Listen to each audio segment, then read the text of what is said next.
Mitra bisnis, berdasarkan Henley Passport Index, Indonesia menduduki peringkat ke-66 dalam daftar paspor terkuat di dunia. Pemegang paspor Indonesia bisa bebas memasuki 78 negara lain tanpa visa. Ranking Indonesia ini berada di bawah Timor Leste yang ada di posisi ke-56. Indonesia juga kalah jauh dari Malaysia yang ada di posisi ke-12 dan Singapura yang menduduki posisi pertama sebagai paspor terkuat di dunia, sejajar dengan Prancis, Jerman, Italia, Jepang, dan Spanyol. Kekuatan paspor merupakan salah satu cerminan kekuatan diplomasi sebuah negara. Apa komentar Anda, mitra bisnis, mengenai lemahnya kekuatan paspor Indonesia ini? Apakah juga mencerminkan lemahnya diplomasi Indonesia? Jika iya, bagaimana memperbaikinya? Silakan komentar Anda kami tunggu di 633-9160 atau WhatsApp call di 0816-924-924. Ya, untuk yang hal ini itu pendapat saya aja sih, sebenarnya very simple, sangat pragmatis sekali. Jadi ini ada hubungannya antara negara maju dan negara berkembang. Dan sangat erat hubungannya antara negara dengan GDP yang besar, alias negara kaya, dan negara kurang kaya dalam tanda kutip. Jadi kalau kita ngomong ini sebenarnya nggak terlalu related sama hubungan diplomasi menurut saya, karena ini sebenarnya ulah dari produksi tadi ya sendiri. Jadi gini, intinya negara akan memberikan bebas visa kalau dia yakin penduduk negara yang diberikan bebas visa ini begitu datang ke negaranya akan balik lagi pulang ke negara asalnya. Jadi kalau misalkan dia nggak percaya itu, ya you harus apply visa karena dia tidak percaya bahwa you datang ke negara dia, you nggak jadi imigran gelap di sana. Jadi kalau misalkan kita ngomong Jepang atau Singapura, penduduk negara sana sudah hampir bisa dipastikan most likely kalau mereka pergi ke negara lain tanpa visa, mereka pasti akan balik lagi ke Singapura atau balik lagi ke Jepang. Kalau kita nggak begitu, jadi kalau kita lihat di tahun era 90-an sampai 2000 itu susah sekali mau dapetin visa ke Europe atau ke contoh Australia, tetangga sebelah, itu susah sekali karena banyak sekali imigran kita yang di sana. Jadi mereka datang pakai visa turis atau visa apapun itu. Setelah itu mereka overstay, mereka tinggal di sana, mereka bekerja menjadi penduduk gelap di sana. Dan di Eropa pun juga sama, di Jepang apalagi. Saya berani potong kuping, kalau di Singapura, Malaysia itu bukan bagian negara ASEAN, kita pasti butuh ada visa ke sana. Karena kita bisa lihat berapa banyak imigran ilegal kita yang di Malaysia. Karena mereka intinya mencari pekerjaan di sana, dan sebagainya. Jadi ini balik-balik lagi ya hubungannya dengan itu. Kalau untuk apply visa nih, let's say Schengen visa, itu juga sama bagi yang punya secara financial kuat, itu nggak terlalu susah untuk dapetin Schengen visa. Dengan ke US juga. Jadi kalau you financial kuat, sebenarnya dengan visa atau nggak visa sebenarnya no difference sih sebenarnya, karena you dengan easily bisa dapat itu visa. Tapi kalau you pas-pasan atau cuma ya istilahnya medium lah, pasti belum itu bisa dapat. Jadi sekali lagi nih balik lagi yaitu jadi masalah memang kepercayaan dari negara lain, apakah penduduk kita itu datang ke sana tidak jadi imigran gelap ya, gitu. Dan semakin selama itu masih terjadi, selama itu pula kita pasti akan masuk di tengah otomatis begitu. Oke, masih. Kalau pendapat saya, ya kita sih sebagai warga Indonesia sih memiliki paspor yang nggak dibilang lemah sih, nggak terlalu ya. Cuman kalau untuk saya ya, ini sebagai orang yang ya paling ya kalau ke tempat negara itu kan buat bisnis travel dan lainnya. Paling ya kalau masalah diplomasi sih memang ya harusnya Indonesia juga kan negaranya kan negara banyak pulau, populasi besar. Ya kalau mau hubungan diplomasi baik dengan negara lainnya harus tingkatkan kerjasama dagangan antara perdagangan dan lain sebagainya. Ini masalah paspor ya. Memang kalau saya nilai sih Singapura paling kuat kalau untuk saat ini ya. Karena 194 negara bisa dikunjungin. Kalau kita paling hanya 70 negara lebih. Tapi kalau di sisi lain sih kalau saya sebagai traveler ya mau 190 negara tuh mau negara mana yang kita pergi gitu. Kalau biasanya bayangkan kalau wisatawan kita Indonesia ya paling kan banyak cuma kemana? Negara Eropa negara Asia paling beberapa negara doang yang pergi. Jadi ya saya rasa sih ya pro dan kontra sih kalau saya nilai sih. Cuma ya saya harap sih Indonesia kalau mau paspor mau lebih kuat lagi bisa akses ke banyak negara sih ya paling ya saya harap sih pemerintah Indonesia sih ya harusnya ya istilahnya tuh kasih impression lah ke negara-negara lain mengenal kita punya budaya seperti apa. Ya kita harus jauhilah politik-politik yang nggak baik lah. Kita ya mengenal budaya Indonesia tuh ke dunia tuh gimana gitu. Biar baik lah, dan bisa ningkatin hubungan diplomasi bilateral negara lah. Terima kasih. Ya lemah mas, itu memang diplomasi Indonesia lemah itu jelas. Jadi memang Bu Retno harus perlu meningkatkan. Paling tidak kita ini kalau ke Amerika memiliki kemudahan, kalau mau ke Eropa dengan Schengen visanya ada kemudahan, kalau mau ke Australia Selandia Baru itu ada kemudahan. Jadi penting ke Kanada dan sebagainya itu biar masyarakat Indonesia ini pergi dengan mudah ke sana untuk belajar bagaimana negara-negara maju itu seperti apa, sehingga kita cepat nanti masyarakat Indonesia belajar dari luar negeri. Kalau sekarang kan masuk kita di bawah Timor Leste, ya kan Indonesia kan sudah G20 itu harusnya punya bargaining yang bagus itu untuk negara-negara yang saya sebutkan tadi itu. Schengen itu berapa? 27 negara atau berapa itu. Kita kalau ngurus paspor setengah mati itu, semuanya ke Schengen visa itu. Inggris sekarang udah berdiri sendiri ya, juga itu nggak gampang juga. Itu jadi persyaratannya juga rumit. Coba aja yang mau ke Eropa itu sampai KTP, KK, tabungan 3 bulan terakhir dan sebagainya itu diperlukan begitu detailnya ya. Tapi memang ya banyak ya persoalan masyarakat Indonesia, barangkali dulu ada terorisme dan sebagainya itu masih dicap barangkali. Tapi tentu sekarang sudah banyak berubah dan banyak berbeda. Harusnya Indonesia memiliki bargaining yang kuat untuk di dunia sehingga bisa mendapatkan kemudahan visa di berbagai negara. Terima kasih. Sebenarnya Singapura itu kayaknya sih peringkat pertama itu di ASEAN ya, bukan dunia. Dunia itu di Jepang ya yang pertama ya. Kita ya nggak buru-buru amat lah. Kita itu di ASEAN nomor 6. Di dunia memang nomor 72. Tapi kalau di Singapura memang di dunia nomor 2. Cuman Singapura tuh memang mengalahkan yang namanya Amerika, mengalahkan yang namanya Eropa sebagian. Jadi Eropa itu juga tidak semuanya Eropa itu berarti bagus loh. Jadi Eropa itu dibagi ada 10 kelompok. Jadi kalau menurut saya Indonesia 10 tahun terakhir itu sudah majunya pesat ya. Jadi dari kita bisa akses hanya 50 negara. Saya ngomong 10 tahun terakhir ya. 10 tahun terakhir itu kita cuma 50 negara, sekarang jadi 73 negara. Kan ya berarti udah bagus lah.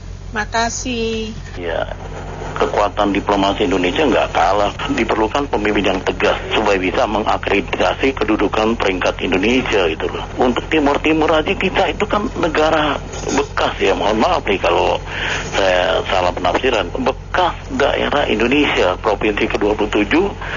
Waktu zaman Pak almarhum Presiden Soeharto diambil alih dari Portugal, dilepas kembali dengan Pak almarhum B.J. Habibie. Ya kan, Timur sekarang jadi Timor Leste. Itu kan salah satu peristiwa tragis ya, operasi Seroja di mana banyak pahlawan-pahlawan yang berjuang kemudian tiba-tiba dilepas begitu aja. Nah kalau lihat dari usianya kan belum lama itu mereka merdeka kan, diberikan kemerdekaan, opsi kemerdekaan oleh Pak Habibie. Jadi kalau lihat peringkatnya jauh rendah ya. Minimal kalau untuk diplomasi saya kira Indonesia tidak kalah lah. Mau lihat dari mana? Menteri Luar Negeri kita Retno Marsudi itu bahasa Inggrisnya juga cukup luar biasa dan diplomasinya cukup baik. Anak-anak muda yang ikut serta dalam forum internasional kan. Saya kira itu membanggakan. Jadi artinya perlu intelektualitas, integritas dan tingkat berpikir yang tinggi gitu loh untuk mengangkat kredibilitas Indonesia di mata internasional. Jadi kalaupun bisa minimal bisa menyamai rekor Malaysia atau mendekati Singapura, betul-betul merupakan negara yang boleh dikatakan number one lah. Saya kira demikian. Saya tidak setuju dengan penelpon yang sebelumnya tuh, yang memuji-muji Menteri Luar Negerinya tuh hebat banget. Menurut saya bodoh banget ya. Ini dia yang harus bertanggung jawab tuh.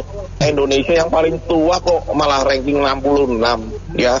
Kibarin terus aja bendera Palestina biar ranking 100 kalian.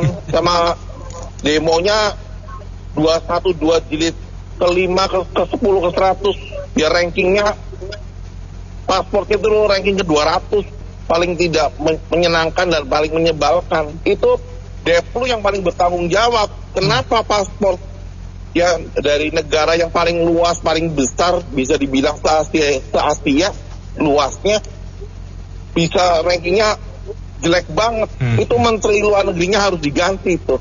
Sangat-sangat jelek, bikin malu. Nah, kalau dibaca literatur dari luar negeri, itu menteri itu nggak terkenal sama sekali. Saya heran kalau ngeliat berita-berita di Indonesia tuh, kayaknya kok jadi Sri Kandi, pahlawan wanita yang keluar-keluar soal Palestina. Itu nggak ngerti sejarah tuh menteri, bikin malu yang ada. Tadi katanya Singapura itu nomor 1 di dunia dalam paspor. Juga kan dalam masalah korupsi juga penegakan hukumnya bagus ya, nomor 1 ya. Terus kalau dibilang paspor itu karena ekonomi, setahu saya nomor 1 di dunia ekonomi bukan Singapura itu Pak. Jadi penilaiannya menurut saya sih bukan soal ekonomi ya. Mungkin Singapura ekonominya bagus tapi nggak sekuat si USA. Yang jadi masalah saya lihat kelihatannya gini, di US itu kan sepertinya demokrasi ya, hak asasi manusia.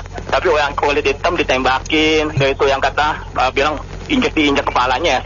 Jadi kalau di Singapura itu, bukan saya belain Singapura itu nggak ada pembedaan diskriminasi rasial dan juga nggak ada pembedaan agama. Malaysia juga sama, walaupun Malaysia Melayu dan orang Islam ya agama nih Pak. Memang kalau kita ke Malaysia, kita orang Kristen, orang Hindu, Buddha segala macam, di sana tenang Pak, beribadah, nggak diganggu, nggak diapa-apain ya. Cobalah, ini sih saya sih hanya menghimbau ya. Kalau Indonesia mau seperti Malaysia dan Singapura, cobalah diubah ya. Pola pikir radikalisme, juga inkonsisten ya, misalnya bilang bela hak asasi, tapi masih ada diskriminasi kepada kelompok Indomie. Itu juga nggak bagus di mata dunia tuh. Mereka nggak bodoh, kita bisa lihat ya. Misalnya kayak gereja di waktu itu ketua RT-nya tutup apa tuh, gereja tutup ya. Udah lama kan kasihan juga ya. Itu udah gitu diselesaikannya hanya dengan makai Rp10.000. Tapi kalau yang minoritas salah sedikit aja Pak, pasti masuk sel. Bandingin di Malaysia sama Singapura. Mau yang minoritas, mayoritas nggak boleh saling mengganggu.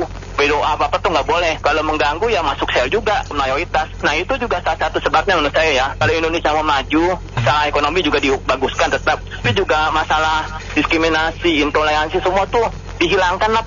Itu kalau mau maju seperti Malaysia dan Singapura ya. US aja yang katanya nomor 1 juga kayak karena sifatnya nggak bagus ya, diskriminasi, double standar segala macam, jadi kan nggak jadi nomor 1 di bidang paspor karena itu, nggak sukanya itu, karena US itu suka double standar. Ya sebaiknya jangan ikut-ikutan USA yang jeleknya, kalau yang bagus ya boleh, yang jeleknya jangan diikutin kalau Indonesia mau maju. Iya, ini untuk kekuatan paspor ya, itu sebenarnya bukan hanya urusan diplomasi, tapi urusan keamanan dan kemakmuran negara. Jadi semakin makmur negara, semakin aman negaranya, itu semakin kuat paspornya gitu. Jadi kalau negaranya masih tidak aman, masih banyak produksi teroris, orang-orangnya masih suka overstay di negara lain, yang udah lewat visanya masih kerja terus, ilegal gitu. Jadi kalau warganya masih banyak yang ilegal di luar negeri, kayak otomatis kekuatan paspornya itu tidak ada artinya gitu.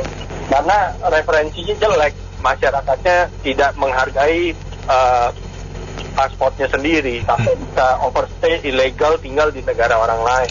Kalau itu belum bisa diberesin, nggak bakal bisa naik-naik. Kita dicurigain terus gitu, kalau mau datang ke negara orang lain dicurigain nih orang bakalan overstay atau jadi ilegal atau gimana gitu. Malah ini teroris yang menyelundup masuk gitu. Saya kira ini untung indeks paspor global ini Indonesia ya kalah Timor Leste, apalagi dari Malaysia di urutan ke-12. Ini untung tidak menjadi materi di debat kemarin ya. Pasti ada relasinya itu. Ya cuman saya setelah informasi ini saya terus menelisik gitu loh. Kira-kira dulu 2014 berapa sih sebenarnya indeks kita, 2019 bagaimana sih? Ternyata temuan saya nih 2014 ya ada di level angka 65 atau 66. Lalu di 2019 ada di angka 75. Jadi kalau sekarang kembali lagi ke level peringkat 66, seolah-olah pemerintah ini kembali ke titik awal dong ya, nol lagi, semula lagi ketika dari 2014 sekarang ke 2024 ini kembali lagi di level semula gitu loh. Berarti hingar-bingar yang konon pemerintahan Jokowi ini populer di mata global, internasional itu tidak terrefleksi, tidak tercermin. Harusnya kan Indonesia udah melesat jauh, bahkan di atas Timor Leste. Kalau perlu ya hanya beberapa peringkat di bawah Malaysia, oke lah. Setidaknya masuk urutan 20 besar gitu loh. Gak usah 10 besar tapi 20 besar. Ya ini menandakan bahwa ada apa ini? Apa yang sebenarnya terjadi di mata internasional terhadap pemerintah Indonesia yang konon presidennya populer, tapi kok masyarakat globalnya menghargainya cuma sampai di level itu gitu loh. Ya, udah itu aja. Jadi ini perlu dicermati nih. Berarti mungkin selama ini ya kita sama kayak masyarakat internasional, terpesona, terbuai dengan seolah-olah achievement atau prestasi pemerintahan ini ternyata sebenarnya palsu atau semu. Ya, sekian. Mungkin belum ahli ya, cuman menurut saya banyak masalah sih di Indonesia dari korupsi ya. Udah itu SDM-nya juga, kebanyakan mungkin yang SDM yang pinter-pinter jadi warga negara lain gitu kan. Dari pemain bulu tangkis juga udah gitu kan. Jadi orang-orang yang seharusnya membangun negara kita itu pada keluar gitu. Jadi negara kita sendiri itu nggak kuat. Kalau kita nggak kuat dari ekonomi, dari pertahanan gitu, kita mau ngomong apa gitu kan? Mau ngomong paspor kita yang harusnya lebih kuat, tapi kita sendiri kondisinya lemah. Jadi harusnya bukannya paspornya kuat jadi negara kuat, tapi negara kuat jadi bikin paspornya kuat gitu loh. Jadi ya mungkin masih banyak PR lah menurut saya sih di Indonesia gini. Oke, makasih. Kita sekarang sama diplomat dulu beda. Kalau dulu, waduh, disegani diplomat kita. Kalau sekarang para diplomat kita itu hanya menjadi bos saja semuanya, di belakang meja saja. Mereka tidak ada aktivitasnya di perwakilan negara kita ini. Jadi kembali lagi, dirubahlah mindset mereka itu sekarang. Kalau kita ingin disegani, ingin dihormati, paspor kita itu, jadi kembali lagi saya bilang, diplomat kita itu mindsetnya sekarang itu beda. Mereka itu benar-benar harus aktif menggebukan negara kita ini, bukan hanya duduk, datang, degah, gaji, itu saja. Jadi kembali lagi, diplomat kita dulu dan sekarang itu berbeda. Kalau dulu memang hebat, disegani oleh negara-negara lain, kita lihat hasilnya. Tapi kalau sampai detik ini diplomat kita ini, ya bisa dihitung dengan tangan lah segelintir-gelintir manusianya yang idealis. Jadi kembali lagi, harus aktif kita ini kalau kita memang ingin disegani di dunia. Begitu saja, makasih. Assalamualaikum. Pendapat pertama sih benar juga, tapi saya nilai gitu ya bangsa kita kan, karakter bangsa kita kan orang luar kan bisa nilai. Orang bodoh loh bisa nilai karakter pejabat kita, bangsa kita, agama kita, mereka bisa nilai. Contohnya kita ya, satu, kalau Bali bukan agama Hindu, siapa mau datang? Coba Aceh mana yang datang? Juga Nena dagang, jangan dagang paspor, mesti dagang agama, dagang koruptor, baru laku, bosegli, bocuan. Berarti orang Indonesia ini dipandang sebelah mata dari dunia internasional. Karena apa? Diplomat kita itu lemah. Tidak seperti yang dulu, seperti ada Malik, Agus Salim, itu luar biasa semua itu. Hebat. Sekarang ini ya harus diperbaiki, ya, performanya harus dirubah. Citranya harus dirubah. Karena apa? Sekarang ini pemimpinan yang tertingginya ya nggak bagus. Apalagi diplomatnya. Ya udah rusak semua. Dari hulu ke hilir. Dari hilir ke hulu, dari hulu ke hilir, nggak tahu deh saya. Yang jelas kita itu dipandang sebelah mata oleh orang luar gitu. Masalah paspor kita ini kan tercerminkan bahwa kita ini banyak mengirimkan TKI ke luar negeri, dan itu image-nya orang itu melihat kita ini adalah pekerja yang bukan bukan pekerja profesional, pekerja ya kayak pembantu, bekerja kayak asisten rumah tangga gitu loh. Nah, untuk menghilangkan itu kita akan nilai ekonomi kita itu dicerminkan dari situ. Jadi kita itu dianggap masyarakat kita itu tidak bukan ke luar negeri itu berwisata gitu loh. Mereka itu pergi mencari uang di luar negeri dan di sektor informal gitu. Nah, itu ke satu. Kedua, dari sisi kita kunjungan kita ke banyak negara, kita mau ambil contoh ya, kita kalau ke Amerika itu di sana itu ada namanya Vietnam Town, ada China Town, ada Thailand Town, ada ya pokoknya seperti itulah ya perkumpulan mereka bisa membuat komunitas di sana. Kalau kita cari Indonesia Town kan nggak ada, cari Malaysia Town juga nggak ada ya kayaknya ya. Jadi kalau itulah Vietnam itu bahkan lebih dihormati daripada kita. Contohnya di Australia kita juga akan menemukan Vietnam Town, di sana ada China Town, ada apa. Nah, di beberapa kota di Australia, kota-kota besarnya, terus di UK dan sebagainya ya. Kalau saya lihat sih memang kita sendiri kalah loh sama Vietnam gitu.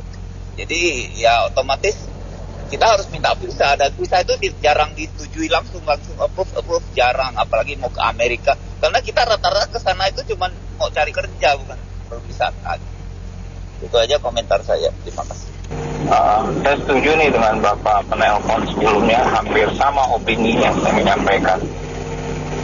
Jadi yang jadi masalah tuh kita harus dipandang nih sebagai bangsa yang sumber daya manusianya berkualitas, begitu loh. Ya kalau kayak sekarang kan ada kegagalan tuh, apa yang didengungkan tuh soal revolusi mental, itu kan nggak kejadian gitu loh. Jadi ya kondisi sekarang juga kita ngelihat sebagian besar kita kan pendidikannya juga masih rendah, pendapatannya juga rendah gitu. Jadi nggak serta-merta menyalahkan diplomat, mereka juga berjuang ya. Kita jangan seperti komentator sepak bola yang nggak bermain di pinggir, yang nggak bermain dan di pinggir lapangan menyalahkan diplomat. Bukan itu masalahnya. Di dalam diri kita sendiri yang perlu perbaikan. Gitu. Terima kasih. Kuncinya perbaikannya ya ekonomi kita harus bagus supaya tidak ada yang jadi TKI. Dan yang kedua, memang kita itu anak muda, kita memang jagonya tawuran, jadi jago kandang kita memang. Kalau kita lihat movement internasional, Indonesia itu kecil sekali yang bergerak di luar negeri, itu kesana kemarinya jauh dibandingkan jumlah penduduknya ya. Artinya kalau jumlahnya mungkin besar, tapi rasionya orang yang di Indonesia sendiri sama yang di luar negeri yang movement itu, yang bergerakannya kesana kemari itu ya gak ada apa-apanya gitu. Artinya ya dua faktor itu yang membuat memang. Tapi menurut saya paspor juga nggak penting-penting amat lah posisi kekuatan paspor. Yang penting ekonominya kalau kita bisa perbaiki, otomatis paspornya akan lebih kuat. Terima kasih. Ya, saya pikir untuk paspor yang berkualitas itu sebenarnya simpel ya. Jadi kalau negara yang bersangkutan menyetujui kita bebas paspor, ya kita balikin juga kasih bebas paspor. Nah, Indonesia ini kan negara nomor 4 dunia, penduduknya 270 juta, dan bahkan orang kaya Indonesia juga menguasai di Singapura, di negara-negara lain, bahkan di Swiss gitu ya, banyak rekeningnya. Kenapa nggak bisa bernegosiasi dengan baik? Nah, ini Kemenlu ini perlu diperbaiki berarti. Terus yang kedua, masa Indonesia kalah jauh sama Singapura yang negara kecil cuma seluas Pulau Madura. Nah, ini jadi Indonesia dengan ekonomi yang bagus akan jadi negara maju, dan nanti presiden baru akan dipilih, harusnya bisa 200 negara lebih yang paspornya menjadi terkuat di dunia. Terima kasih. Jadi memang kita harus malu ya, dan Timor Leste aja kita di bawahnya. Jadi kalau Ibu Retno, menteri kita ya, sering dipuji katanya berhasil dan sebagainya, saya tidak terlalu ini ya, setuju ya gitu. Karena selama 9 tahun ini Indonesia untuk peringkat paspor visa bebas itu sama sekali tidak ada kemajuan gitu. Untuk ASEAN kita memang sudah bebas dari dulu gitu ya. Saya nggak tahu apa yang dilakukan Ibu Retno dan jajarannya ya. Jokowi ini harusnya, Pak Jokowi seharusnya udah punya nama ya. G20 kita sudah masuk, ekonomi dunia itu sudah bagus. Indonesia sudah cukup terkenal di Arab, di Amerika kita punya nama, di Asia Pasifik kita punya nama juga. Kalau di Asia ya kita sudah bagus lah. Ya memang kita khususnya ya kalau bikin Schengen visa itu setengah mati loh orang Indonesia itu. Padahal tingkat kehidupan masyarakat Indonesia itu sudah cukup bagus, ekonominya sudah bagus. Mereka bisa membayar hotel, bisa membayar pariwisata dan sebagainya. Tetapi yang diminta apa? Rekening terakhir 3 bulan, KTP, bahkan sampai KK segala macam. Ya, tapi ini memang ada kaitannya dengan Indonesia dulu kan dikenal sebagai, maaf ya, negara teroris kan dulu Islamnya itu. Kekhawatiran itu ya dikhawatirkan oleh negara-negara maju masuk ke negara mereka. Tapi mungkin sekarang terorisme udah enggak, tapi lebih kepada bahwa kita juga dikhawatirkan untuk menjadi negara imigran. Padahal Indonesia enggak itu. Indonesia itu sebenarnya sangat-sangat bagus sekali posisinya itu. Kita lain sekali dengan negara-negara yang mencari suaka umpamanya.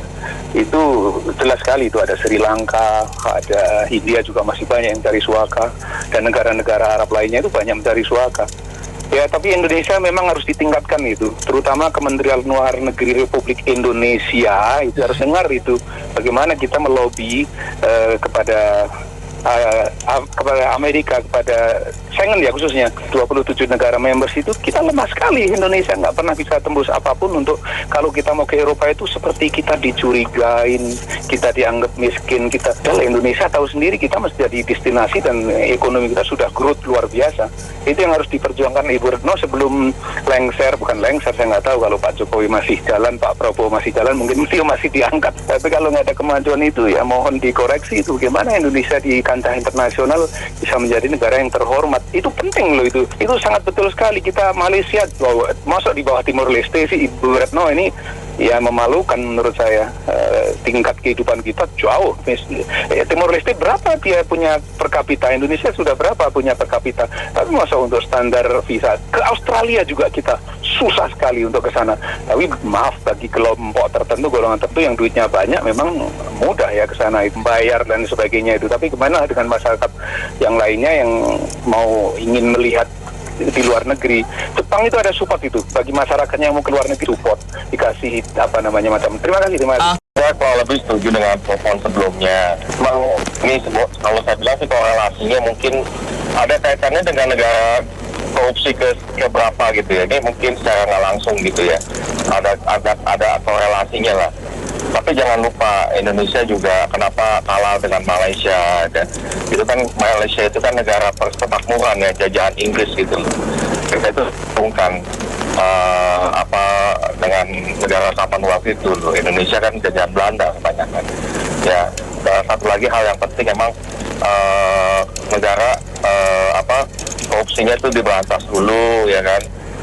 Memberantas korupsi itu mungkin secara nggak langsung atau langsung pasti naik peringkat Indonesia lah.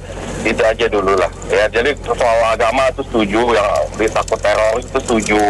Soal tentang yang imigran itu sebenarnya di Eropa banyak, Indonesia banyak, di Belanda yang jadi emang banyak gitu loh. Jadi emang masih banyak PR lah kita gitu ya. Makasih.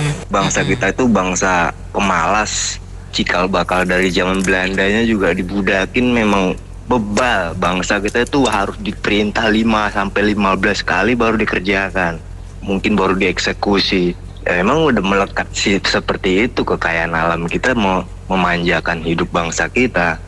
Nggak usah jauh-jauh, kita berambil opini aja KTP elektronik dari zaman Pak SBY, klarifikasi tentang perbaikannya sampai sekarang pun nggak ada Presiden melihat itu, DPR MPR juga tidak melihat itu. Jelas bahwa bangsa kita itu pemalas, dan bukan cuma sekedar korupsi yang dibesar-besarkan, tapi memang itu permasalahan bangsa kita itu. Dari keluarga besar kami juga keluarga besar pembangunan, dari nenek moyang kami juga orang pelaut, pejabat, diplomat. Tanpa keluarga kami juga bangsa kayak kita ini mungkin saya rasa bukan apa-apa. Seperti Giant Sea World kemarin itu sangat membutuhkan keluarga besar kami. Tanpa itu Belanda nggak akan bantu. Begitu juga Perancis dan lain sebagainya. Satelit, pesawat Rafael kemarin. Apa yang kita ciptakan selama ini nggak ada apa-apanya. Itu poinnya. Seperti pupuk kita itu sederhana itu pun nggak sanggup. Apalagi sampah yang berkeliaran, bagaimana tata kelolanya, bagaimana lingkungan hidupnya, semua itu sampah. Kita menggaji buta bangsa kita ini seperti departemennya, departemen luar negeri, departemen sosial, semua itu berjuta karyawannya Bu. Tapi apapun hasilnya sampai detik ini seperti yang kayak saya, masih keluarga besar kami, ya memang nggak terlalu menonjol, tapi dari intinya nggak merasakan apapun dari pembangunan yang saya sekalipun kuli Bu, PP Dirganeka Pembangunan. Nggak merasakan apapun pemerintah memberikan budinya itu. Terima kasih. Memang jelas dari tolak ukur parameter masalah paspor ini jelas menunjukkan bahwa Indonesia membutuhkan pemimpin yang berani, tegas, dan punya kepribadian ya tengah mancanegara ini di wawasan ASEAN atau dunia. Jadi artinya betul-betul harus tokoh yang disegani gitu loh. Kalau tidak ya akan terpuruk lagi masa Timor Leste, salah satu provinsi kita yang ke-27 kalau nggak salah, zaman Pak Harto almarhum lepas di zaman Pak Habibie bisa menjadi lebih baik peringkatnya, kan aneh gitu loh. Indonesia negara kepulauan yang besar, sampai sekarang 34 provinsi kalau nggak salah ini. Nggak ada pemekaran wilayah kan. Jadi artinya dengan mobilisasi massa, rakyat yang sedemikian besar itu harus jadi satu kekuatan besar untuk bisa menggalang terutama masalah diplomasi nih. Saya kira orang Indonesia nggak sedikit lah, Mbak Anita, kalau belajar di hubungan internasional juga bisa menjadi seorang diplomat ulung gitu loh. Banyak pemikir-pemikir Indonesia yang pinter, cuman kenapa masih terpuruk, ini jadi pertanyaan gitu loh. Mereka menilai ini sebagai rasa memiliki sense of belonging. Kenapa Indonesia bisa terpuruk? Ini kita perbaiki, jangan kita gusar gitu loh. Kita harus perbaiki karena mereka ada rasa memiliki untuk bisa memperbaiki minimal peringkatnya bisa melebihi Timor Leste ataupun bisa mendekati Malaysia, apalagi bisa menyamai Singapura. Luar biasa itu. Saya kira itu aja. Terima kasih. Baik, terima kasih dan semua mitra bisnis yang sudah berpartisipasi dalam Businessman Opinion. Saya Anita Wijaya.